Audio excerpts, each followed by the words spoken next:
এবার হঠাৎ করেই দর্শকদের সবচেয়ে প্রিয় জগদ্ধাত্রী ধারাবাহিকটি তিনি ছেড়ে দিলেন। কিন্তু হঠাৎ কেন জগদ্ধাত্রী ধারাবাহিক ছেড়ে দিলেন তিনি? এত বছর ধরে দর্শকদের মনোরঞ্জন করে চলেছে জি বাংলার জগদ্ধাত্রী ধারাবাহিকটি। শুরু হয়েছিল প্রাইম স্লটে, এখনও অবধি প্রাইম স্লটেই ধারাবাহিকটি সম্প্রচার হচ্ছে। মাঝে খবর পাওয়া গেছিল যে ধারাবাহিকের টাইম স্লট হয়তো পাল্টে যাবে, কিন্তু তেমনটা হয়নি। প্রাইম স্লটেই এখনও অবধি নিজের টিআরপি বজায় রেখেছে ধারাবাহিকটি। এই ধারাবাহিকের স্বয়ম্ভু জগদ্ধাত্রী জুটি মানে সৌম্য অঙ্কিতা জুটিকে তো দর্শকরা খুবই পছন্দ করে। ধারাবাহিকের গল্প কিন্তু শুধু স্বয়ম্ভু জগদ্ধাত্রীকে নিয়ে থেমে থাকেনি, গল্পে তারপর আবার টাইম লিপও এসেছিল। ধারাবাহিকে জগদ্ধাত্রীর মেয়ের গল্প আমরা এখন দেখতে পাচ্ছি। সেখানে জগদ্ধাত্রীর মেয়ের ভূমিকাতে অভিনেত্রী অঙ্কিতা মল্লিকই অভিনয় করছেন।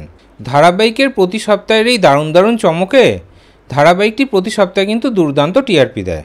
আর এই ধারাবাহিকটিকে এত সুন্দর করে গড়ে তোলার পেছনে যাদের নাম জড়িয়ে আছে তাদের মধ্যে একজন হলেন ধারাবাহিকের ডাইরেক্টর সুকমল নাথ।